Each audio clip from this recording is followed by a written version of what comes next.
All right, AGO men. So tonight I am joined by Caleb Dropbox Plez, Ada 90, class of 2017, who is going to tell his story tonight about one of the coolest stories I've heard in AGO's history about how they were down to really no number and then almost tripled their size with their new members. So Caleb, how you doing tonight?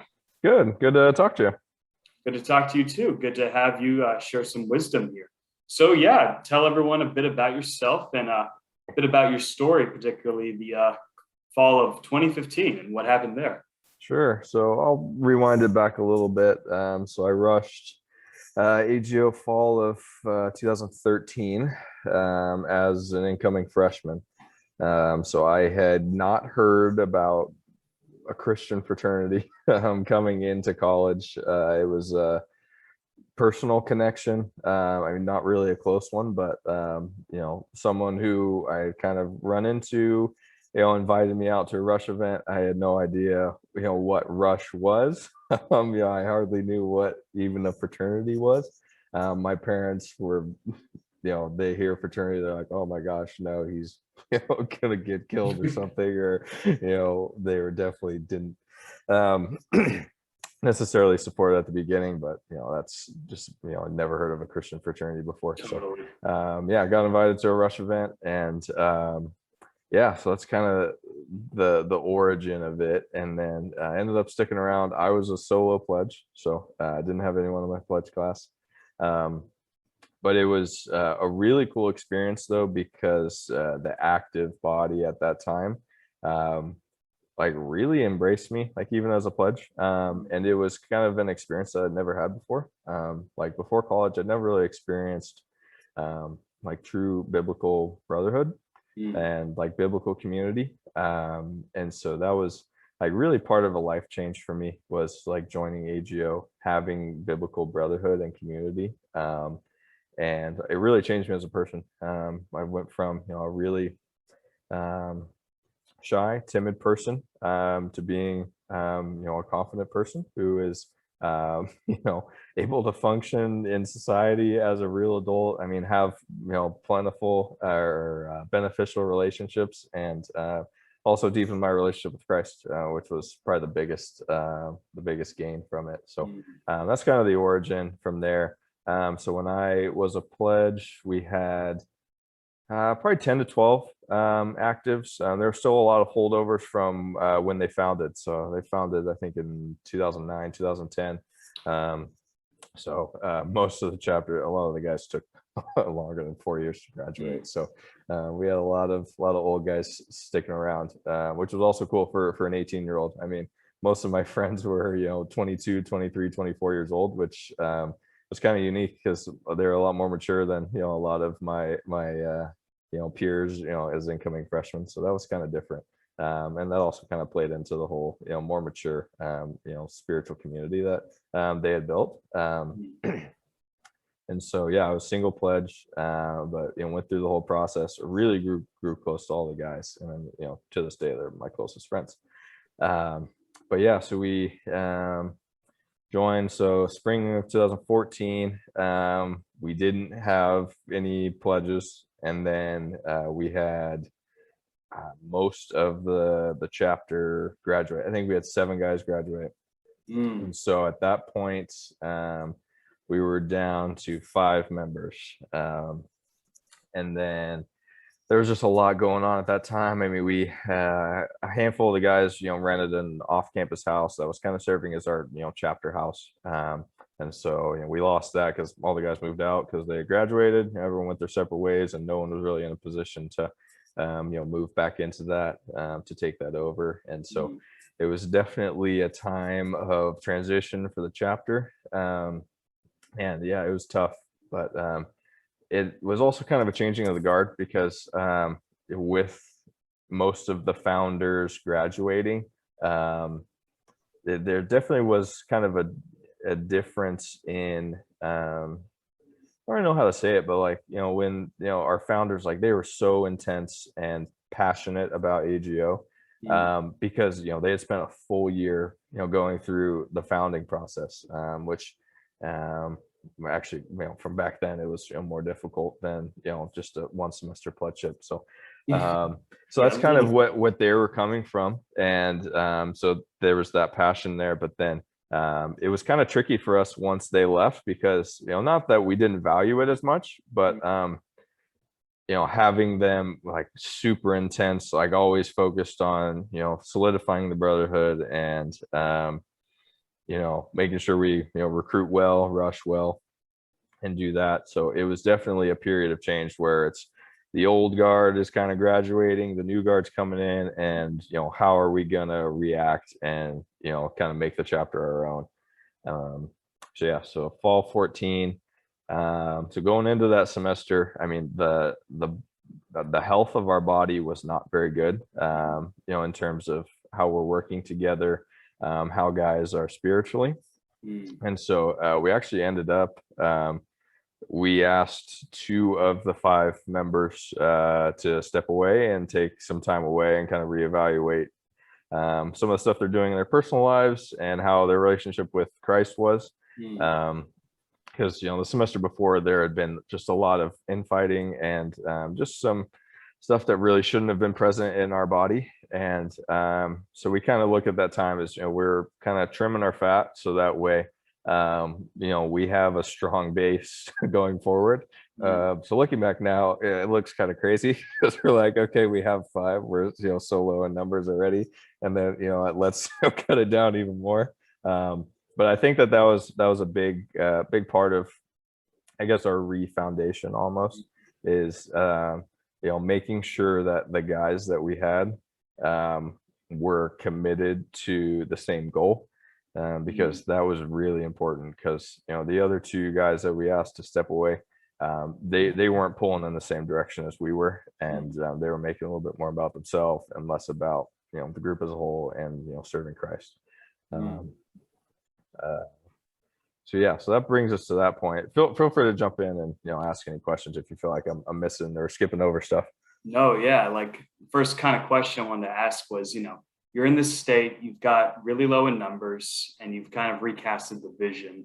Kind of, what does that vision look like? What did it look like that you guys centered yourselves on at that point? Totally. Yeah, good question. So we definitely had a lot of those meetings of like, okay, like this is going to be an uphill battle. Why are we doing this? What's our purpose? Totally. And like it all kind of came back to what made us stick around, what made us stick out pledgeship, because it's not an easy process. It takes a lot of time, and we all just kind of came back to the fact of the biblical brotherhood that has been established in the chapter is just crucial for developing young men. Like I definitely wouldn't be the man I am today if it wasn't for AGO. And then, I mean, there's that part of it. There's also, I mean, we have a ton of fun. Like, it's not like it's all, Yes, we do. just, studying and, Bible studies and whatever, we're also in college and, we're having fun and, Absolutely. we're doing that stuff. So, I mean, there's that part of it too, which is crucial. I mean, if you aren't having fun, then I don't really think you're doing it right. Yeah. Amen to that. Yeah. And then, so I mean, really focused on that. It's like, okay, if we're going to do this, we're committing to, biblical brotherhood, and we're going to commit to have fun. And so like, thankfully at that time, so the 3 of us, myself, Rising Bow, and Equitas. So the 3 of us were really good friends. And so, and, to this day, Rising Bow is one of my best friends. And so it came down to that fact where if we didn't like spending every second together, it probably wouldn't have worked, because we were together every day, tabling and recruiting and rushing and all that. We'll get into that later more.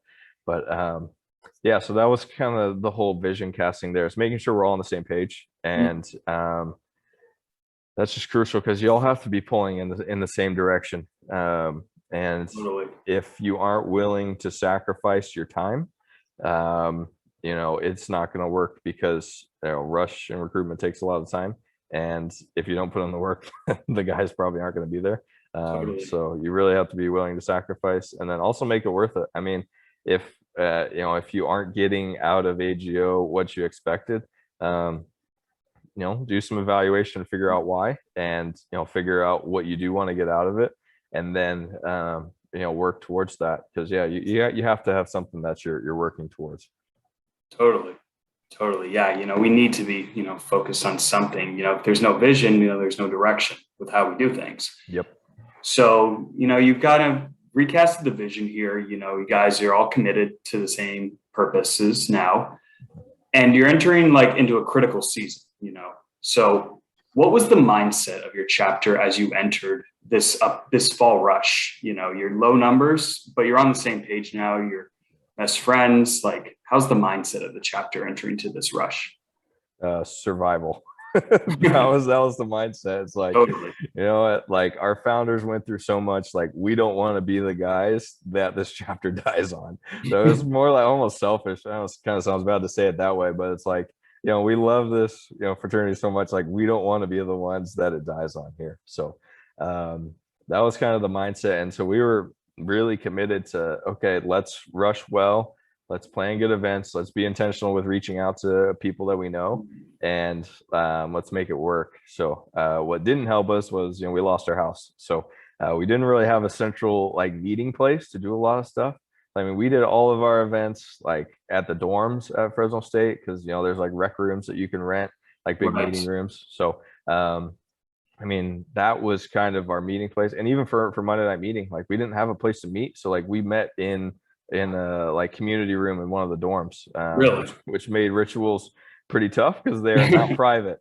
So we had to get creative and go to some guys' apartments sometimes to do certain rituals where we can make it private. But that semester was a grind, because we're really just trying to survive. I think I had 3 exec roles at the time, and the other 2 guys had 2 exec roles. So there's nowhere to hide. Everyone had to contribute, and we went through. We planned our rush. We tabled hard.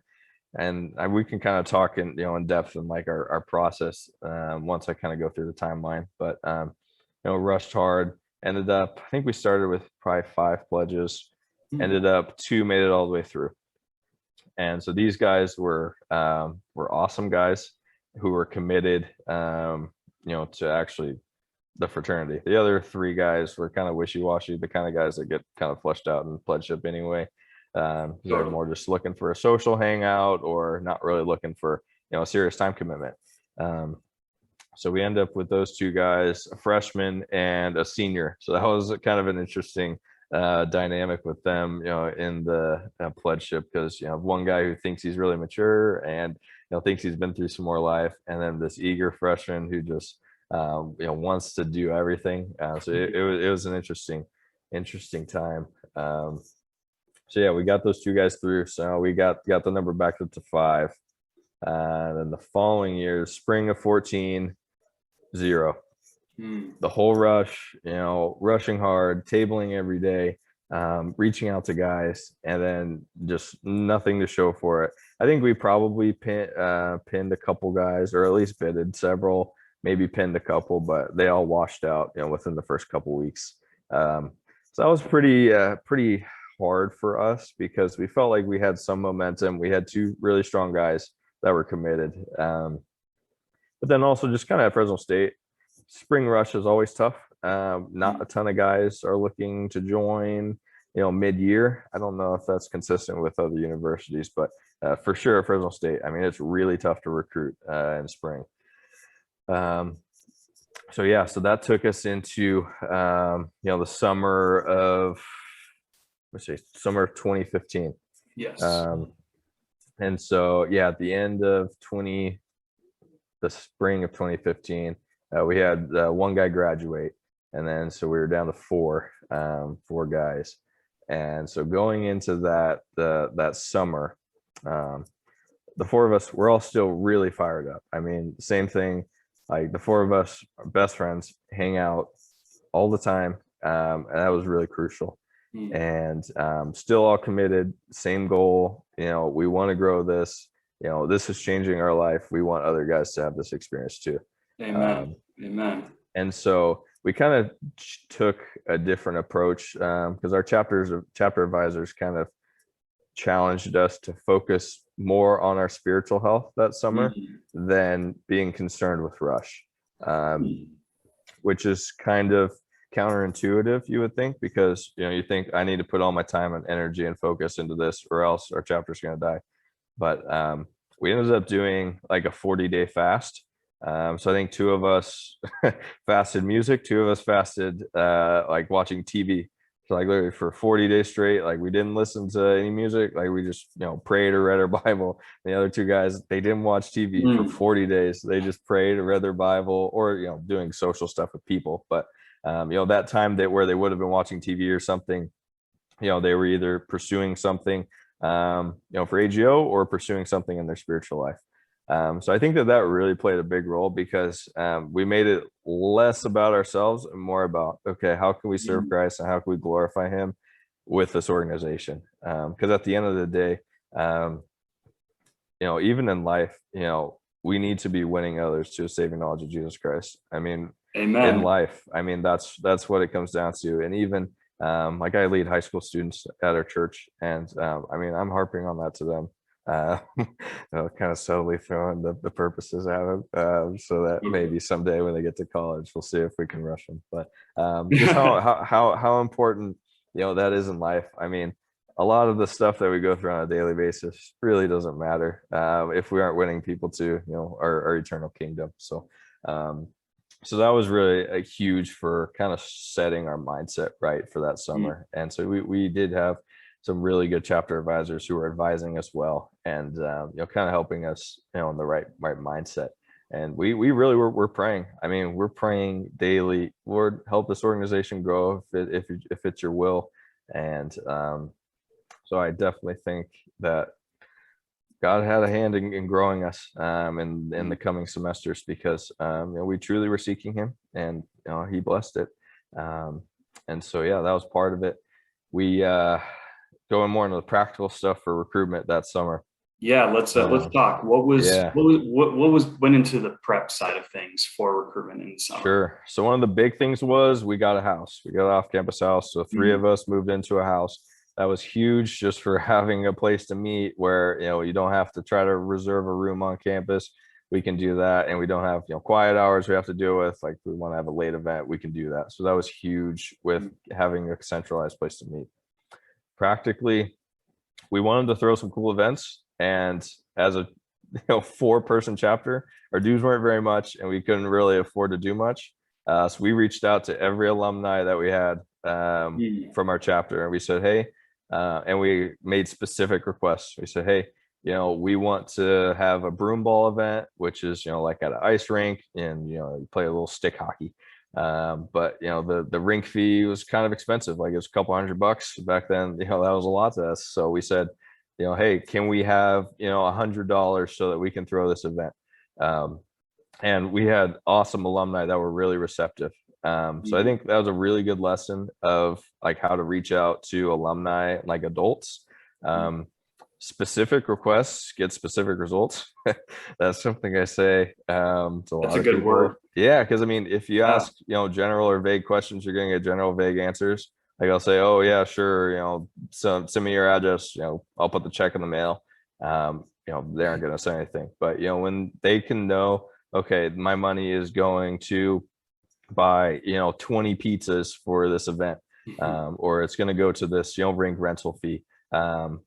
We found a lot more success doing it that way, because guys felt like their money was actually doing something and helped the chapter grow, rather than just going into a general fund that may never be spent for anything positive. So that was big, is getting some bigger funds, and it's all relative too, because it was really only a couple $100, but you can do a lot with that. So that was big, and I think we just got better at planning better events and making sure that every rush event that we threw, it wasn't going to be something that how do I say it? Basically, we're always focused on like having events where we can talk to everyone So it's still fun, but we're not having like a movie night or something, because you're not going to talk at a movie night, or like Yeah. going to a baseball game or something where you're stuck in the same seat sitting to the next guy, or the same guy the whole game. You want to be able to move around and talk to everyone there. So we're Totally. kind of just getting smarter with the events that we planned. We always made sure we had food at the event. And we tried to do things that like we had some more jock related events, like a frisbee game or something, but then food, and then something less athletic, because not every guy is going to be athletic and want to run around. Some guys are just going to want to do something else. So we try to have more diversity in our events, and just plan good events that guys are able to socialize and actually talk to the PNMs and see if they're going to be a fit, and even answer questions that they might have. So just trying to plan good events. And the other thing was, we did 2 weeks of rush. So we did I think 10 events that year, and so it was every night of the week. We were just going hard, event every night, food, and so that was part of it too. It's like we really had a big schedule. I think after that, we usually would only do 1 week, maybe 4 or 5 events. But that week, or that year, we went hard. We had a ton of events, which was exhausting. But yeah, but I mean, that was all part of our survival. We just didn't want it to die. And then Totally. so I guess going into like our advertising side, I'll talk about that too. Yeah. So we had a couple different things we did. So we did flyers in the dorms. So at Fresno State, they actually let us. It was pretty cool. We basically printed out a ton of flyers, and we could drop them off at the like resident living center where the mailboxes were. They actually put the flyers in the mailboxes for us, so we didn't even have to go and post them on the doors. They put them in everyone's mailbox. So that was cool. I think we only got one guy from that, and out of like 2,000 flyers, but it was a body that we did get, and he ended up becoming inactive. So that we counted as a victory, because we did get one. Exactly. So Got a new brother. Exactly. And so I know that a lot of universities are probably going to be skeptical of putting stuff in, and you probably have to get it approved. So I think we got kind of lucky on that first one, because they didn't really check it. They just put it in.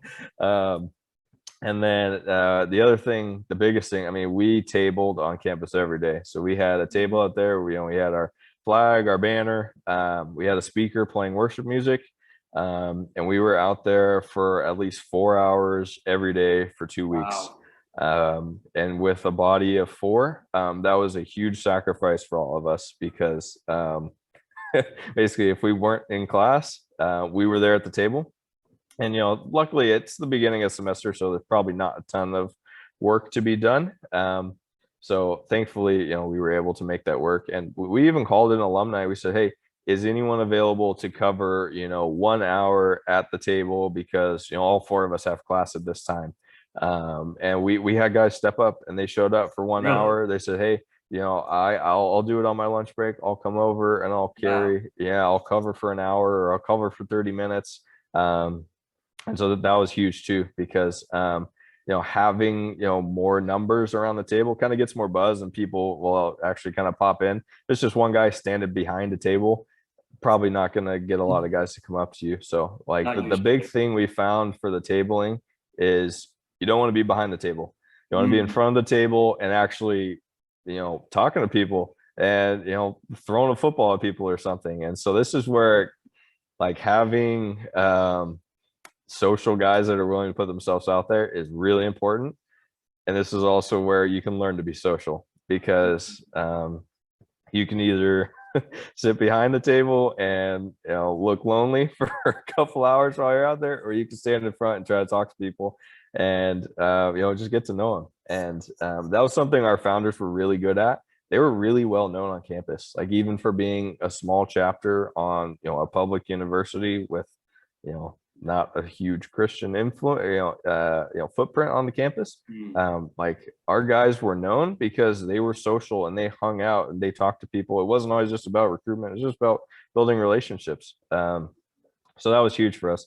The 2 weeks of tabling was tough, but we got a ton of numbers. Everyone that's off the table, you don't care if they're a Christian or not. At that point, we were just trying to get numbers on the page, because who knows, they might have a friend who they might be interested in it. So Totally got as ton of numbers as possible.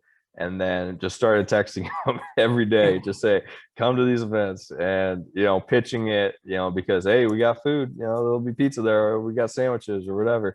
But yeah, we got a ton of numbers. I mean, we probably got at least 60 phone numbers from those 2 weeks. And so that was huge because, I mean, recruiting, I mean, it's even like a business too. I mean, everything's like a funnel. So like an upside down pyramid. Yeah. You gotta stuff as many numbers as you can in the top of the funnel, and then it's gonna drop out PNNs at the bottom. Absolutely. So that was huge too. And that was hard too, is staying on top of communication with everyone, because I mean, that's like a full-time job for someone, like texting 60 different guys and remembering who is who, making sure you don't, double text them, or if they've already said no, take them off the list or something. So that was huge. Having organization. I mean, I remember I had a spreadsheet. I was tracking, what guys I had texted, because, just so many numbers, and I didn't want to save them in my phone. And then, so that was a lot of work too. So, I mean, organization's huge with that. So maybe you make your most organized guy, do that job. But yeah, so that was kind of our, recruitment stuff. Oh, and I wanted to hit on social media too. So yeah, talk about that. Talk about social media. I mean, back then, I mean, 2015, not that long ago, but 6 years ago. So yeah, not that long ago. Not that long ago. So I mean, Instagram was still pretty popular, but we found that the biggest thing with Instagram, and even Facebook back then, Facebook was still used pretty widely, was that the purpose of the social media was to have event information very clear. That was the biggest thing, because if you put your Instagram handle or something on your flyer that the guy takes at the table, the first thing he sees needs to be the information. So like for that like rush period, like we didn't really have any other distracting stuff on the Instagram, like either on our stories or just random brotherhood posts or something. It was really focused on, this is the event, this is the time, call this number if you need a ride, or this is where we're meeting. So just making it clear. And so that was big, because I feel like more and more that's kind of becoming the go-to of getting information. Like even now, like if I'm curious about a restaurant I'm going to go to, first thing I do is I pull up their Instagram and see like, oh, maybe they have their menu, their hours, their address, like hopefully everything's there like in their bio, so it's easy for me to find. So I think that that's crucial for guys recruiting, is making sure you have clean social media, and just that stuff is easy to find, and it just shows where the events are.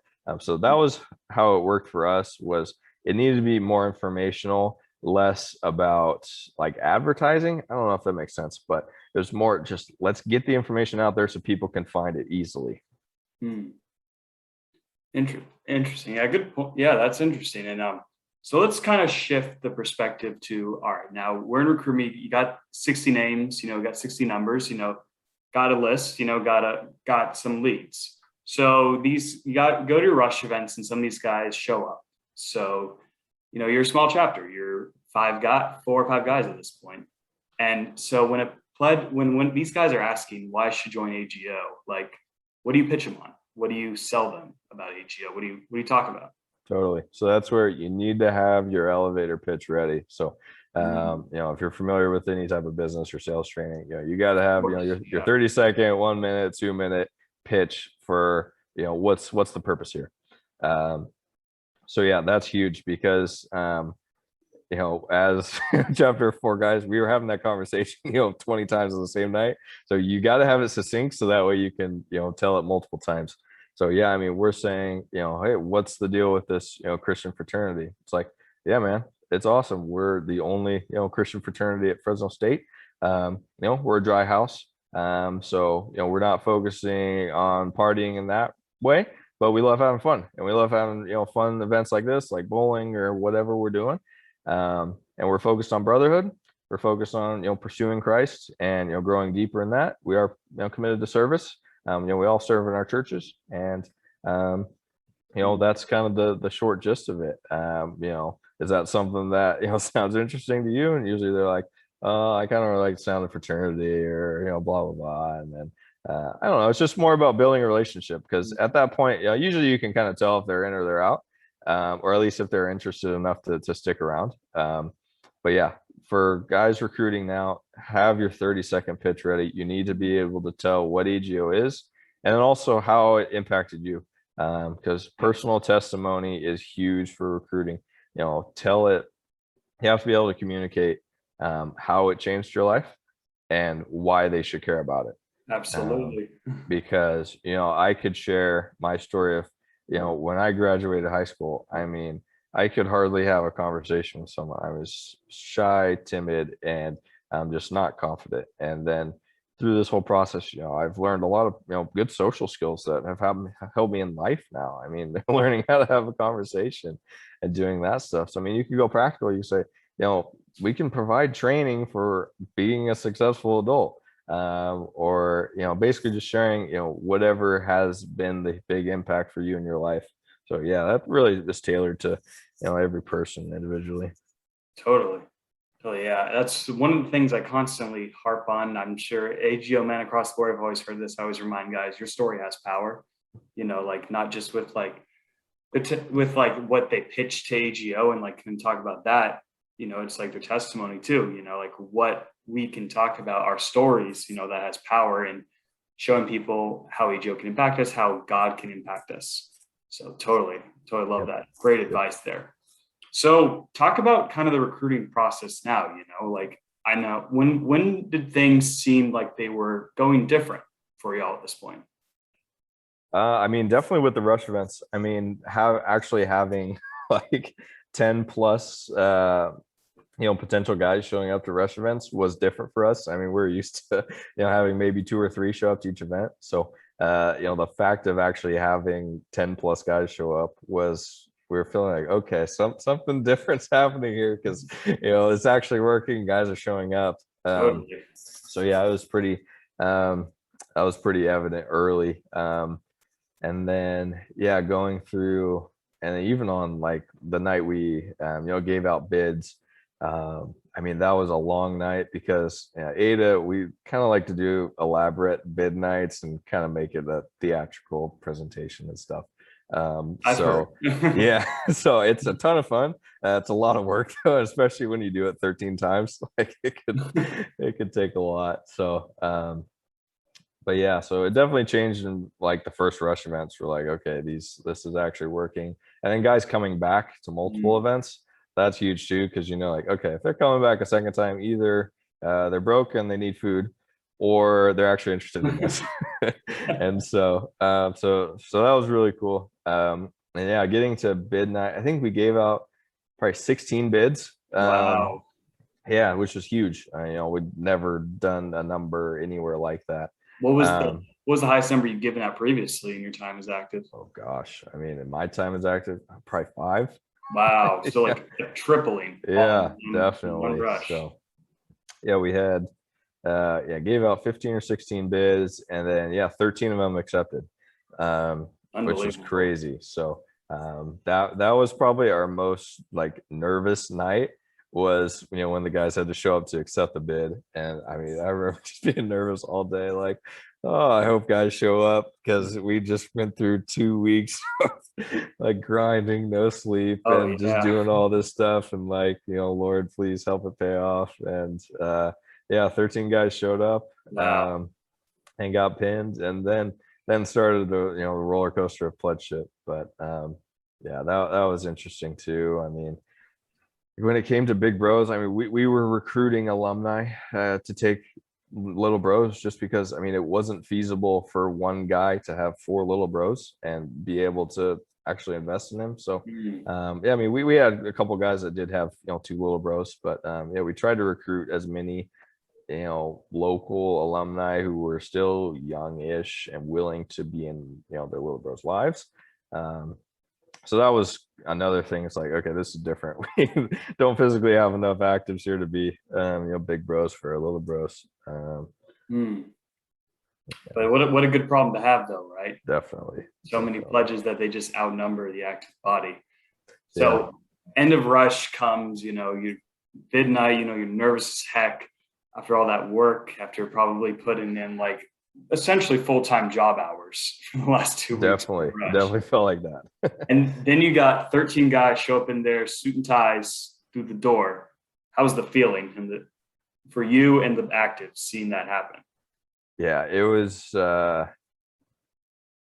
really cool. A lot of energy, but then also like a sense of relief in the fact that, like, the Lord will provide.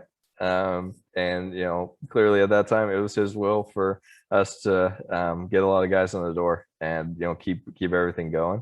So it was a lot of relief and thankfulness, like, thank you, Lord, for providing. And then it kind of set in like, oh my goodness, like, how are we gonna do this pledgeship? Because this is gonna be so difficult. But honestly, it was probably the most fun semester I ever had in college. Just because we were always running around trying to figure stuff out, and worried they were gonna have a mutiny and take us over because they were way stronger than us. But yeah, it was just really cool to see the Lord provide in numbers. And then yeah, and then it just ended up being a really fun semester with getting them all through the process. Oh, I imagine. Yeah, what a crazy success story. That's something I've mentioned to chapters prior. I know that's been mentioned throughout AGO legend the last few years. So reflecting on it now, being an alumni, 6 years later after this recruitment, what is, like, if you could take away one thing you want to impart on the chapters that was successful, we've talked about elevator pitches, we've talked about the use of alumni, cool events. What is one piece of advice you would like to give to our chapters through your wisdom in this experience? I think that looking back on it, one of the most important things was like, if I wasn't best friends with the other three guys, I don't think it would have worked, because we were together all the time. And like, the guys who came to the rush events and the eventual 13 guys that we started with pledging there, like, they all could tell that we were genuinely having fun and we all liked being around each other. So I feel like spiritual and emotional health of the chapter is really important, because if there's guys that don't get along, or guys are always kind of fighting, or not always having an enjoyable time, I mean, the guys are going to see that. I mean, it's pretty evident at recruitment events and stuff, when guys aren't getting along, or not everyone is kind of gelling together. Totally. So, like, really being unified as a chapter is so important. You don't have to love everyone, but you got to be unified, and you got to be able to pull toward the same goal and same mission. I mean, that was huge for us, and like, creating an environment that people want to join is huge. I know it sounds kind of simple, but like, yeah, if it's a toxic environment, or it's not fun, or like, why would someone want to join that? Exactly. You need to make it be a place that people want to join. So yeah, I think that was really important too. And yeah, like, really just pursue the Lord through it. And like, we did have a lot of conversations before too, that just saying, okay, it's possible that the Lord's will is not for us to continue, and he's going to make it evident to us. But Lord, we pray that that's not your will. But kind of being okay with where the Lord leads you was important too. And yeah, just working as hard as we could. We committed to it. Like, you really have to commit to rush, and committing to the table. Like, it's so important. You have to be consistent out there, because if maybe the guy walks by, the first time when you're in the quad, he doesn't say anything. Second time, he notices the flag. Oh, Christian fraternity. That's interesting. Keeps walking. The third day he sees you. Huh, they're still here. Maybe I'll go see what they're about. So, I mean, you have to be consistent, because, I mean, if you're only there a couple of days, you're missing a lot of eyeballs on there. So yeah, consistency is huge. Got to be friends with all your guys, and you got to have a good environment. And yeah, you gotta have fun. That's kind of sums it up. That's some great advice there, Dropbox. Just want to say thank you. I think, for taking time out of your Monday night here to impart this wisdom on our guys. I think we're gonna really appreciate your wisdom. And yes, thank you for coming on here. Really means a lot to me and for all of AGO. Absolutely, happy to help. Yeah, well, thank you for coming on. And I hope you have a good night here, brother. Thanks. Strong in the ties. Strong ties.